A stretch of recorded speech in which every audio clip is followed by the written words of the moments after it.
कल जिले में मुख्यमंत्री जी का आगमन था और उन्होंने जो बातें बताई,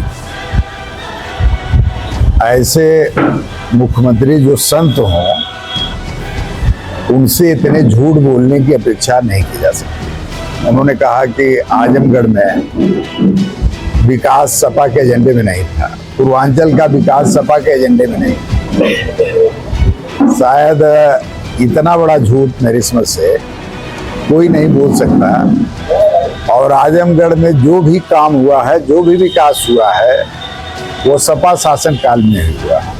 और उन्होंने एक शब्द भी महंगाई, बेरोजगारी, कानून व्यवस्था के बारे में नहीं बोला। मुख्यमंत्री जी बार बार जो आकर के आजमगढ़ में कहते हैं कि आजमगढ़ बहुत बदनाम था, आजमगढ़ में लोग, आजमगढ़ के लोगों को कमरा नहीं लोग देते थे।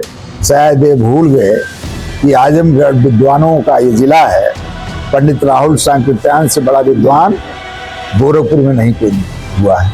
आज यहाँ पंडित हरिहर उपाध्याय जी, अल्लामा शिबली नोमानी साहब, तमाम ऐसे विद्वान हुए जिन लोगों ने देश के पैमाने पर आजमगढ़ का सम्मान बढ़ाने का काम किया।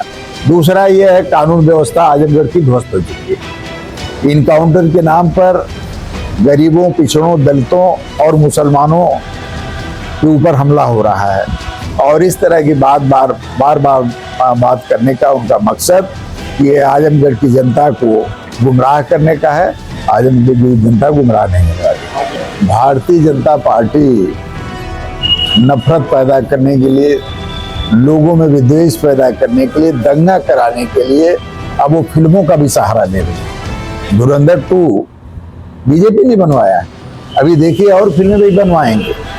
और उनके माध्यम से इनके कुछ मनचले लोग हैं जिनको इन लोगों ने छोड़ रखा है, तमाम इनके संगठन हैं। अगर इस तरह से भारतीय जनता पार्टी के लोग जनपद के माहौल को बिगाड़ेंगे, जनपद में दंगा फैलाने की कोशिश करेंगे, तो हम लोग प्रशासन से ये कहेंगे कि इसको रोकें, अन्यथा समाजवादी पार्टी के कार्यकर्ता इसको बर्दाश्त नहीं करेंगे। देखिए, वो तो समय बताएगा। अब देश की जनता समझ चुकी है, देश की जनता। मोदी का जो वह ग्राफ था, अब मोदी का ग्राफ घटा है। मोदी जी अमेरिका के इशारे पर इस्राइल गए और इस्राइल में जाने के बाद जिस तरह का वहाँ समझौता हुआ, आज हमारा मित्र देश ईरान जो हमको पर्याप्त तेल देता था, वह मित्र देश को इन्होंने अलग थलग कर दिया।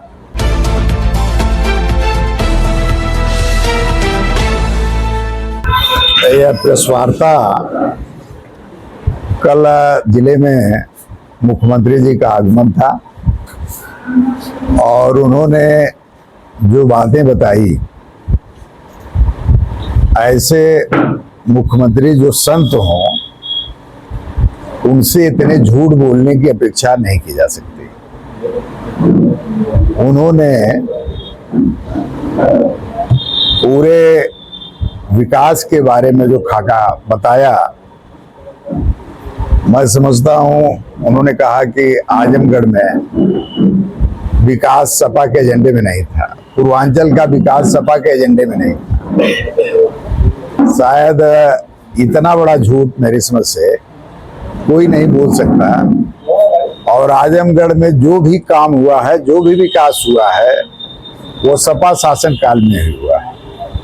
चाहे वह यहाँ पर कमिश्नरी बनाने का फैसला हो, चाहे आपके चीनी मिल लगाने का फैसला हो, चाहे आपका कृषि विश्वविद्यालय बनाने का फैसला हो, चाहे रोडवेज और सभी मुबारकपुर और ये दीदारगंज तमाम जगहों पर रोडवेज बनाने का फैसला हो, और 100 बेड का 3 हॉस्पिटल अतरौलिया में, तरवा में और फूलपुर में, और ट्रॉमा सेंटर फूलपुर, ये लालगंज ट्रॉमा सेंटर, आजमगढ़ में ट्रॉमा सेंटर, आजमगढ़ अस्पताल का उच्चीकरण, हमारे कलेक्ट्रेट का इतना बड़ा निर्माण शायद किसी भी जिले में नहीं हुआ है, जितना पैसा इस पे खर्च हुआ है। हमारे तमाम जो वकील थे, अधिवक्ता थे जिनकी बैठने की दिक्कतें होती थी, नेताजी की सरकार ने फैसला लिया था कि अधिवक्ताओं को बैठने के लिए हम चैम्बर बनवाएंगे और सभी दीवानी न्यायालय, कलेक्ट्रेट न्यायालय और तहसीलों पर तमाम चैम्बर बने। हमारे यहाँ रेलवे के 2 ब्रिज बने, इसके अलावा तमाम पुलों का निर्माण हुआ, कृषि विश्वविद्यालय बना और सड़कों का निर्माण तमाम हमारे जो ये बड़े शहर थे उनको जोड़ने के लिए 4 लेन बनाने का और पूरे जनपद में सड़कों का बड़े पैमाने पर निर्माण कराया गया। और इतना ही नहीं, मंडल कारागार, चाहे आपका वेलैसा सिधारी का पुल का मामला हो, आपकी हवाई पट्टी जो बनी है, जिसको मुख्यमंत्री जी ने कहा कि हम हवाई अड्डा बनाएंगे। हवाई अड्डा की स्थिति है कि आज तक उससे कोई भी प्लेन नहीं उड़ पा रही है, न आती जाती है। तो मुख्यमंत्री जी इतना झूठ बोलेंगे, हम लोगों को विश्वास नहीं था। पूर्वांचल एक्सप्रेसवे की बात बार बार कहते हैं, ये भूल जाते हैं कि पूर्वांचल एक्सप्रेसवे का 2017 में शिलान्यास माननीय अखिलेश यादव ने किया था। तो उसकी जमीन खरीदने का और उसका अलाइनमेंट का पूरा नक्शा उन्होंने बनाया था और कहते हैं कि यह हमने बनाया। उस समय चुनाव हुआ, चुनाव में हमारी सरकार नहीं बन पाई। जिस तरह के घटिया निर्माण उन्होंने किया, अगर यह अखिलेश यादव ने शिलान्यास न किया होता, जमीनें न खरीदी होती, तो मैं समझता हूं कि यह पूर्वांचल नहीं बन पाता। और जो पूर्वांचल बना, लखनऊ आगरा एक्सप्रेसवे का जो पूर्वांचल, वो आज पूरे देश में टॉप क्लास में आता है।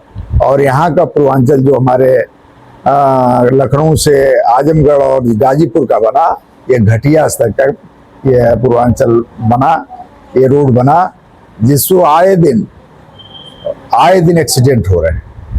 वह जिस तरह का निर्माण होना चाहिए था नहीं हुआ, बना, और सड़क भी टूट रही हैं। तो मुख्यमंत्री जी बार बार इन सब चीज़ों को बताते हैं। हम लोग तो जात भावना से ऊपर उठकर, हमारे नेताजी ने बलिया में चंद्रशेखर जी के नाम पर विश्वविद्यालय बनाने का काम किया था, चंद्रशेखर जी के नाम। यहाँ पर इन लोगों ने एक काम किया, उसका बड़े शोर शराबा करते हैं। ये पूर्वांचल का ये इनके नाम पर महाराजा सुहेल देव जी के नाम पर जो विश्वविद्यालय बना, उस विश्वविद्यालय का नाम महाराजा सुहेल देव राजभर जी के नाम पर बनना था, लेकिन वह अभी तक राजभर नहीं लिखा गया। वह राजभर समाज को धोखा देने का काम किया जा रहा है।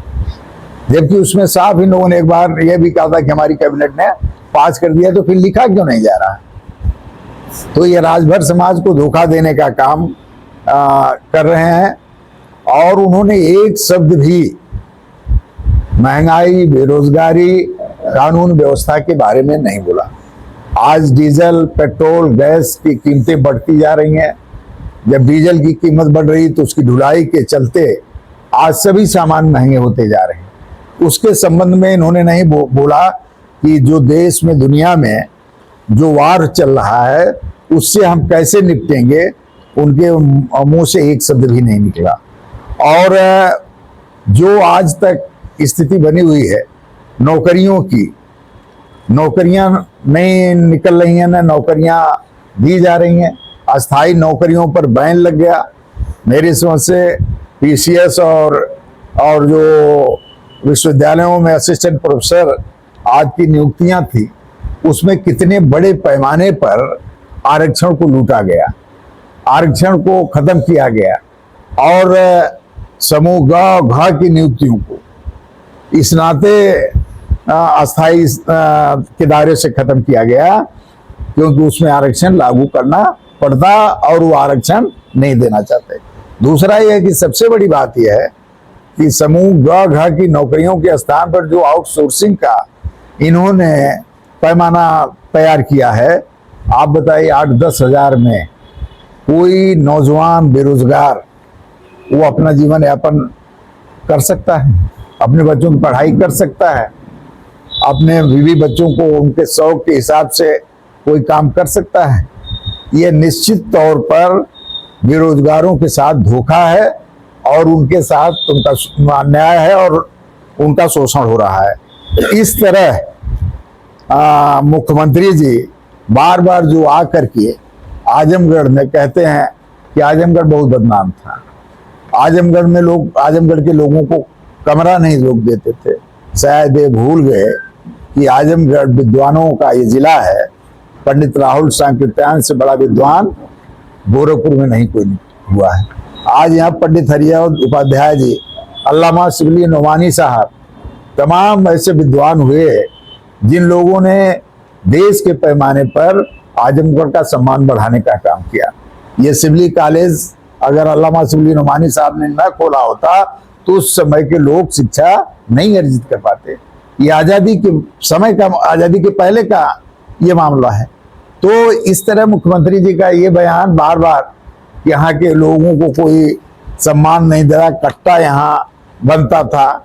तो मैं पूछना चाहता हूँ, पहले तो वही बतावें कि उनके ऊपर जो मुकदमे दर्ज हुए हैं वह किस सभ्य समाज के रहने वाले थे कि उनके ऊपर मुकदमे दर्ज हो गए और क्यों दर्ज हो गए। और पहले मुख्यमंत्री होंगे जो स्वतः अपने ऊपर दर्ज मुकदमों को, अपने उप मुख्यमंत्री के ऊपर दर्ज मुकदमों को और अपने विधायकों के ऊपर दर्ज मुकदमों को इन लोगों ने हटाने का काम किया। तो मुख्यमंत्री जी बार बार ये झूठ जो बोलते हैं, वो चाहते हैं कि सही बात झूठ साबित हो जाए। शायद आजमगढ़ के लोग इस बारे में जानते हैं। यह उनकी जो तरकीब है कतई नहीं हो पाएगी, वो कतई जनता स्वीकार नहीं करेगी, जनता सब जानती है। दूसरा यह है कानून व्यवस्था आजमगढ़ की ध्वस्त हो चुकी है। इनकाउंटर के नाम पर गरीबों, पिछड़ों, दलितों और मुसलमानों के ऊपर हमला हो रहा है, उनका इनकाउंटर किया जा रहा है। अभी हाल में एक इनकाउंटर मुख्यमंत्री जी के सजाती बंधु का हो गया, उसमें एक करणी सेना बनी है। करणी सेना दरोगा को बुला करके जिस तरह से उसके आदेश दे रही थी, लगता है कि मुख्यमंत्री जी की सरकार अलग है और करणी सेना एक अलग सरकार चला रही है जिसको मुख्यमंत्री जी का वरदहस्त प्राप्त है। जिले में दो तरह के कानून चलाने वाले लोग हैं, एक तो पुलिस प्रशासन है, दूसरा करणी सेना है। करणी सेना में कौन लोग हैं आप जानते हैं। तो ये स्थिति जो जनपद की है, जनपद को मुख्यमंत्री जी बार बार बदनाम करते हैं, जनपद की उपेक्षा करते हैं, जनपद की जनता को अपमानित करते हैं। निश्चित तौर पर उनके द्वारा किए गए इस अपमान का बदला आने वाले दिनों में यहाँ की जनता लेगी। योगी जी ने एक और बात कही कि आजमगढ़ से हमारा पुराना नाता है, ये मेरा सौभाग्य उन्होंने कहा। तो साथ ही कहा कि आजमगढ़ विकास प्राधिकरण को 400 करोड़ रुपए दिए गए हैं आजमगढ़ को विकसित करने। उस पर आप देखिए, अगर आजमगढ़ से उनका पुराना नाता रहा होता, एक हमारे सरकार में वेटरनरी मेडिकल कॉलेज आया था जिसकी लागत 250 करोड़ थी, वह स्वीकृत था, पैसा भी आ गया था, 40 करोड़ रुपया खाते में भी आ गया था। लेकिन मुख्यमंत्री जी जब सरकार बनी 2017 में, तो वह वेटरनरी मेडिकल कॉलेज अपने गोरखपुर उठा ले गए और पैसा भी वापस करा लिए। तो उनका रिश्ता इसी तरह का है आजमगढ़ में। आज जो 400 करोड़ का जो उन्होंने घोषणा किया है, ऐसी घोषणाएं तो मैं समझता हूँ कि मुख्यमंत्री जी और प्रधानमंत्री जी बार बार करते हैं। कहते हैं कि इतने लाख करोड़ का निवेश आएगा। आजमगढ़ में भी वो निवेश की बात करते थे, आज तक कोई निवेश हुआ? वह जब चुनाव आता है तो वह इस तरह की बातें झूठ बोलने का काम बराबर करते रहते हैं कि इतने करोड़ की योजनाएं यहाँ बन रही हैं, इतने करोड़ की योजनाएं यहाँ बन रही हैं, जबकि कुछ भी जमीन पर दिखाई नहीं देता।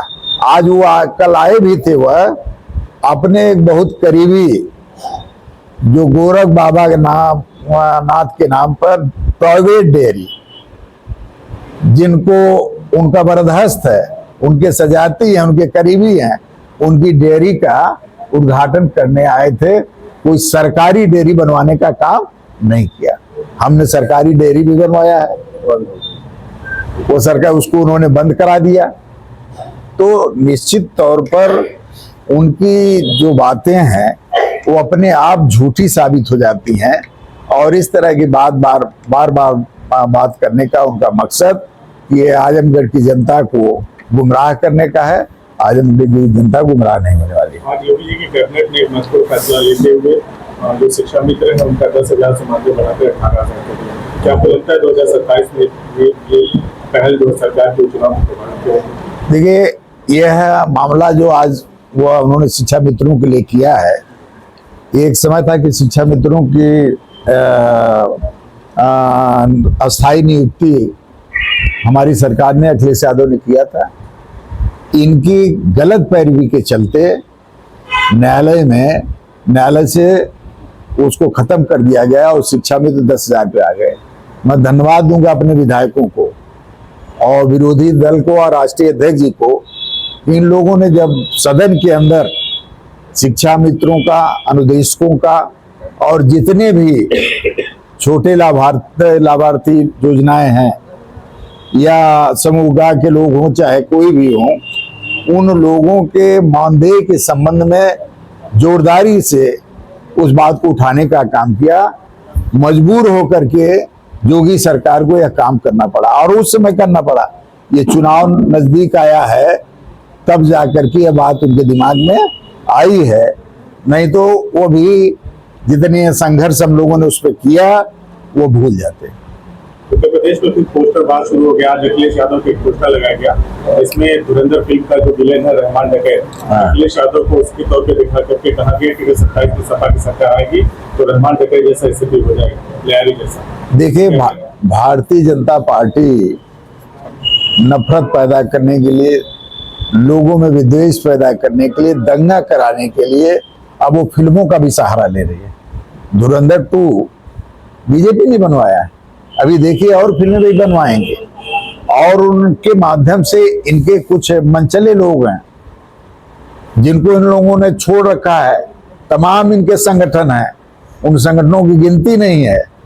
वह संगठनों के माध्यम से अनाप शनाप पोस्टर लगवाने का काम करेंगे। हमको भी मालूम हुआ है, हमारे विधायकों को भी मालूम हुआ है, ये पोस्टर लगे हैं, हमारी कंप्लेन हुई है, तब जाकर के ये पोस्टर उतारे गए हैं।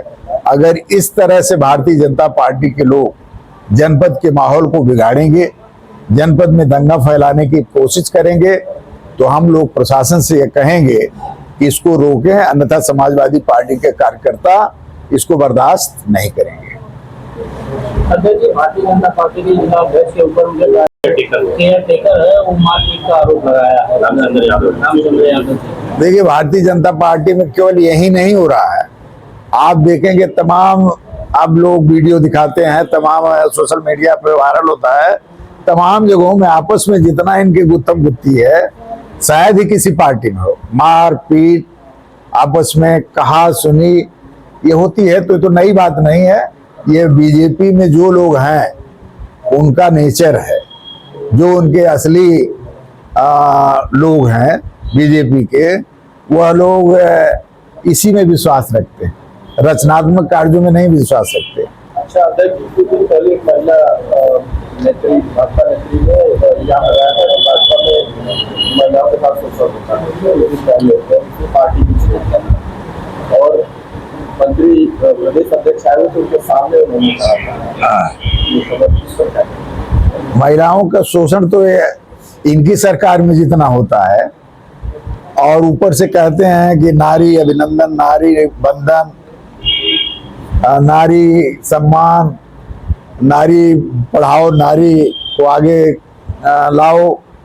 ये सब चीजें नारी के बारे में जिस तरह से कहते हैं, तो जितना अपमान नारी समाज का ये करते हैं, अब तो एक मामला और आ गया है और इससे जुड़ गया हम लोग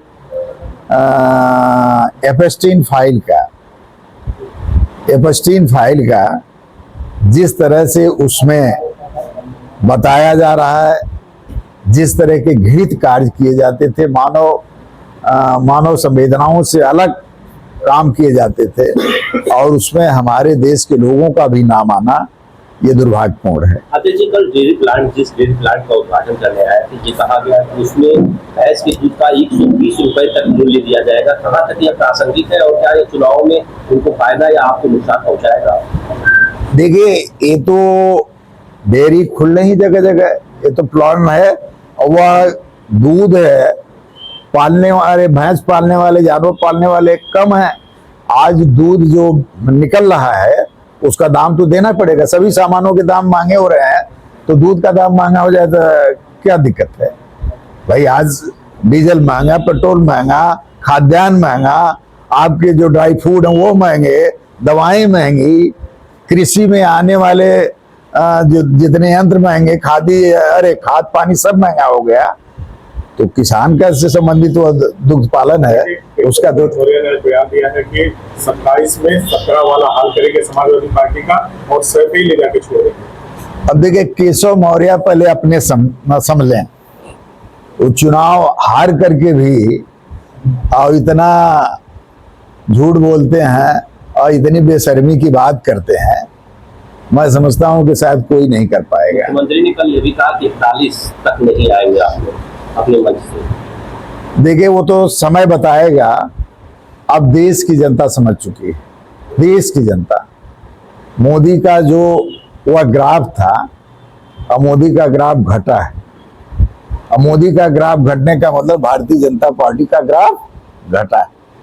आज जिस तरह से मोदी की चर्चा लोग कर रहे हैं, आज मैं समझता हूं कि आज दुनिया में जो आज जिस तरह से युद्ध शुरू हुआ है, मोदी जी अमेरिका के इशारे पर इस्राइल गए और इस्राइल में जाने के बाद जिस तरह का वहाँ समझौता हुआ, आज हमारा मित्र देश ईरान जो हमको पर्याप्त तेल देता था, वह मित्र देश को इन्होंने अलग थलग कर दिया और आज इनकी हिम्मत नहीं। अमेरिका के राष्ट्रपति ट्रंप कहते हैं कि तेल रूस से खरीदो, तो इनको रूस से खरीदना पड़ता है। और जब वो कहेंगे कि लड़ाई बंद, तब लड़ाई बंद। जब कहेंगे लड़ाई शुरू, तब लड़ाई शुरू। वही काम मोदी जी करेंगे जो वो कहेंगे। तो यह इनका स्वयं का कोई निर्णय नहीं रह गया। देश का निर्णय अब ट्रंप जी करते हैं। यहाँ नौकरी दी जाएगी कि नहीं दी जाएगी, वो ट्रंप जी करेंगे। यहाँ महंगाई रहेगी कि यहाँ महंगाई कम होगी, उसका इंतजाम ट्रंप जी करेंगे। तो निश्चित तौर पर अब इनका राज रह कहाँ गया? यहाँ तो अब अमेरिका की सरकार चल रही है। वो सिलेंडर के लिए अधिकारियों का मसला क्या आता है कि कहीं पे कोई ट्रैफिक नहीं है, कोई कमी नहीं, पेट्रोल है, डीजल है, गैस है, और जो भी भ्रम फैलाया था उसके ऊपर कार्रवाई होगी। और लगातार लाइन देखी जा रही है, भीड़ लाइन लग रही है, रोज लोग एक दूसरे से झगड़ रहे हैं। आज भी एक जगह लोगों ने हाथापाई हुई है सिलेंडर को लेकर के, लाइन को लेकर के। इस पर क्या कहेंगे? अधिकारी को या सरकार निर्देश दे रही है कि आप लोग जनता को बताते रहिए कि आप पर्याप्त है? देखिए, यह निश्चित तौर पर जो क्राइसिस है, यह भी जो माहौल है अभी और बढ़ेगी। ये लोग झूठ बोल रहे हैं अभी कि यहाँ कोई कमी नहीं, यह कमी नहीं, ये सब झूठ बोल रहे हैं। क्राइसिस बढ़ेगी। अमेरिका आज भी अपनी गुंडागर्दी पे उतारू है, कह रहा है कि हम ईरान को खत्म कर देंगे, हम फलाह को खत्म कर देंगे। आप बताइए, जब पूरी दुनिया में युद्ध चलेगा तो युद्ध के चलते क्या तेल की व्यवस्था ठीक हो पाएगी? नहीं ठीक हो पाएगी। तो निश्चित तौर पर ये क्राइसिस और बढ़ेगी और जनता सड़कों पे आएगी और निश्चित तौर पर इससे देश का नुकसान है।